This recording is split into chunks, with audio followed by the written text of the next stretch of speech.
Okay, well, from the sound of your voice, it sounds like you've got some good news. How did it go today? Well, they originally had us both charged with felonies, but they dropped the felonies down to misdemeanors, and we told the judge, we told them we don't stand under the charges, and they kept trying to get us to plead guilty or not guilty, which is always a trick when you go to court. If you plead guilty, the court case is on.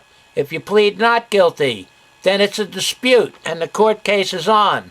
So we kept saying we don't stand under these charges, and that we're making a special appearance under duress in propria persona, which means, we're speaking in our own right, right? And then they tried to enter a plea. The judge tried to enter a plea for us, and we told them we don't accept that. We asked the judge, well, if you're entering a plea of not guilty, are you making a judicial ruling that we're not guilty? And he didn't answer that at all. Right, and the prosecutor told him to put in a plea for us. And then he put in a plea, but he marked that the court was putting in the plea for us. And then we asked him, well, if you're gonna put in the plea, then are you willing to stand under the charges? And he kind of shook his head and freaked out, didn't know what to say to that, right? We can't plea at this time because we believe the subject matter of this case is lacking, and I moved the motion to dismiss on these grounds for the record. Kind of stalled us a little bit, and then we said we don't stand under. We kept saying we don't stand under the charges, and then we asked the judge, can you state for the record your full name, your complete name? And he held up his little name tag that he has on the bench and said, here it is right here, right? So he didn't state it on the record. And then we told the prosecutor we wanted him to state his name on the record. And he stated his name on the record. And then we asked the judge, do you have a liability against us? A claim or a liability against us? And do you know of anyone who has a claim or liability against us? And the judge didn't answer that. Then we asked the prosecutor, do you have a claim of liability against us? Or do you know anyone who has a claim of liability against us? And the prosecutor didn't answer. Then we turned to all the people in the court and said, is there anyone in this court that has a claim of liability against us? And people in the court went, no! And then the judge said, well, the sheriff's department has a claim against you, which we're going to dispute when we go back. On an affidavit to take the stand of whoever has the claim, right?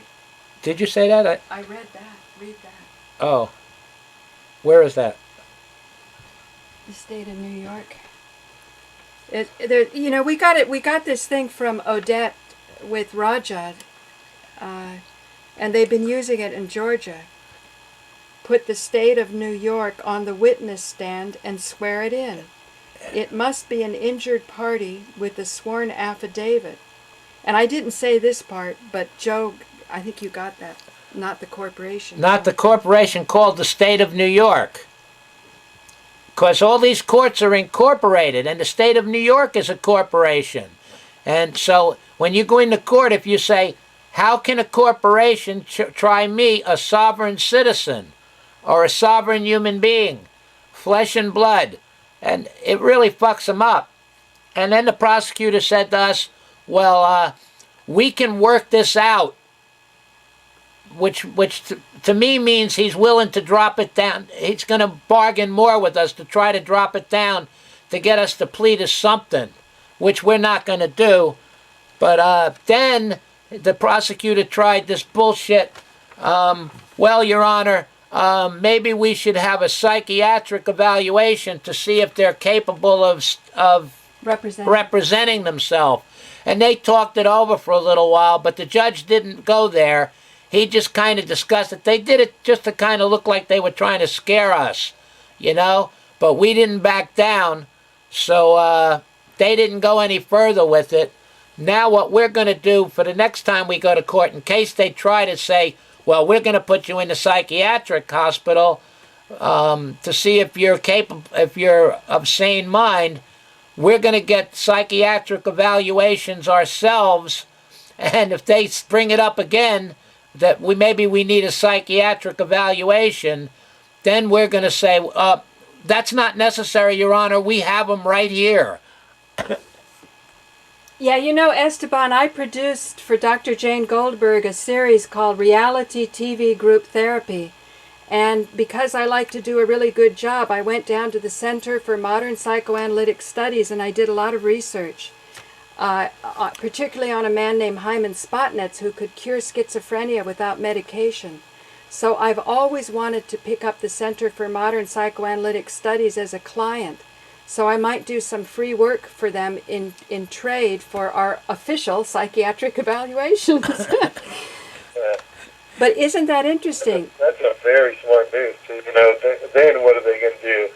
I mean, you're catching them off guard so great. Like, you know, if you provide them with a psychiatric evaluation, you know, and you go back to court, and then it's not necessary. Oh, that would be great. I wish I could be there to see that. Yeah. Well, we're gonna try to tape as much as we possibly can, but as you know, the court has a monopoly on the record. God knows why. Well, I guess it's because they're privately held corporations with Dun and Bradstreet numbers. These aren't really the courts that our constitutional forefathers had envisioned. So we want to work our way back to those courts, the real ones. And we recommend anybody who's going into court, when they say to you, do you plead guilty or not guilty? If you plead guilty or not guilty, you're saying it's okay to continue this trial. But if you say, I do not stand under these charges, you really fuck them up because you haven't pled guilty, you haven't pled not guilty, and they don't know where to go with it. It's going to be interesting when we go back. And that's not even, like, what's the difference between that and no contest? I know they're definitely different. But no contest means I can't beat you, so it's almost like declaring that they win when you say no contest. You're saying they got the goods on me, there's no contest here. You know, don't go with no contest. Better to say, I do not stand under these charges. I am the victim. Well, that's what we're trying to do with our Facebook and our YouTube. We're trying to give people these very, very necessary living skills. Yeah. This is what you need to survive. And that's why we were complaining about these people putting stuff up on our website. You know, like, I'm not against saving the wolves, but start a website about saving the wolves. Don't start putting the Save the Wolves on our website where we're trying to educate people. You know, and the guy with the Muhammad Ali thing. I don't have a problem with Muhammad Ali, but we're trying to educate people and we're trying to get people to call in. You know, if someone's arrested for marijuana, we want everybody to start calling the court. We want to get people active in freeing all marijuana prisoners.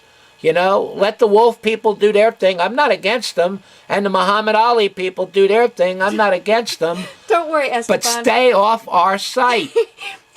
Esteban, it's just that Joe and I don't do the internet that well. I did a lot of YouTube, but we don't know Facebook and all that as well. And we're just really excited about these legal arguments. We're spending hours and hours with Angela Stark's people on My Private Audio. Rod Class is now running for president. Looks like he's got a more dynamite platform even than Ron Paul.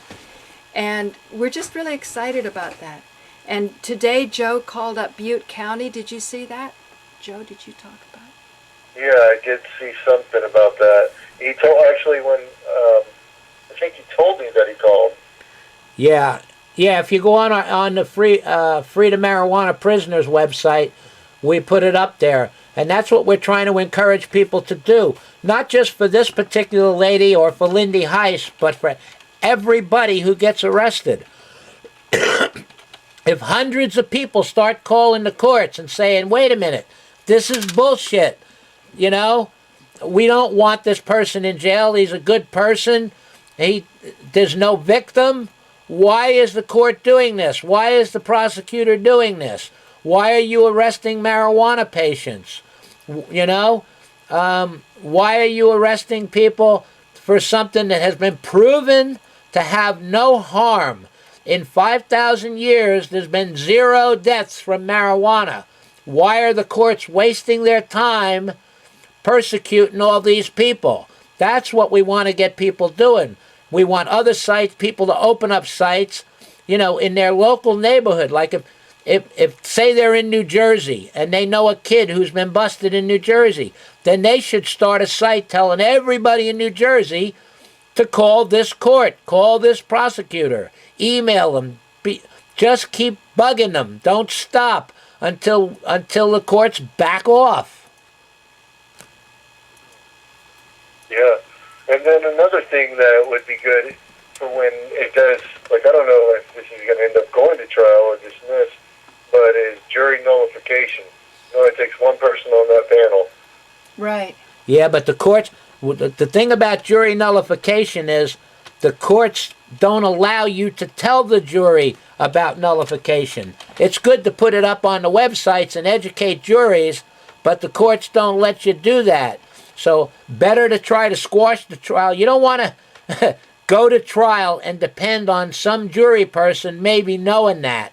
The best way is beat them before it ever goes to trial. Yeah, definitely. I mean, it sounds like, you know, and I don't know, you were there, I wasn't, but from what you're telling me, that they were considering even dismissing the case. Well, yeah, the prosecutor did say, we were such a pain in the ass, he did say, well, we can work this out, which basically what he was telling me is, we'll lower these charges down to something that's okay with you, but nothing's okay with us. You know, it's unacceptable for us to accept any charges of this. Yeah. Other than I had a tail light out, and if they want me to pay my fine for the tail light out, I'll say, okay, I'll pay the fine for the tail light, but anything that happened after that, the cop acted illegal. You know, he arrested me before, he said he smelt marijuana, and then he told me to sit in his car. And I said, am I under arrest? He said, he didn't answer me. So I said, well, if I'm not under arrest, I'm not going to sit in your car. And then he said again, go sit in my car. And I said, am I under arrest? And he didn't answer me. And I said, if I'm not under arrest, I'm not going to sit in your car. Then he said, if you don't go sit in my car, I'm going to handcuff you and put you in my car. I said, am I under arrest? If I'm not under arrest, I'm not going to go sit in your car. Then he handcuffed me without telling me I was under arrest and put me in his car. Then he went over and... Did he read you your Miranda rights? No, not at all. They never do, but the courts pay no attention to that. That's... Big issue with that, because I brought that up in a court case I went through. I was like, I said to the judge, I said, well, is John Miranda a better person than me? I said, how come my rights were never read to me? Right. Right. And they didn't have an answer for it. Yeah. And I had an attorney tell me that they're trained to not read you your Miranda rights. So just, so you can possibly, because you're still being recorded in the back of the car, so in case you want to say something. And I started interrogating the police officer. I started asking him what type of steroids he was on to explain his actions. I mean, the guy pulled a gun on me. He said the same thing. I wasn't under arrest. He pulled a gun on me because I called 911 and asked them to send his supervisor or somebody there that was not a complete homicidal maniac. Once he found out that I called the police, and I called 911, and I was still on the phone with the operator, he pulled his gun, he ran at me, cuffed me, and once I was in cuffs, he hit me in the privates. I don't know if to be politically correct. I doubled over from pain because he punched me right in the freaking balls. Oh. And then he goes, "You're resisting with violence." And I was already handcuffed.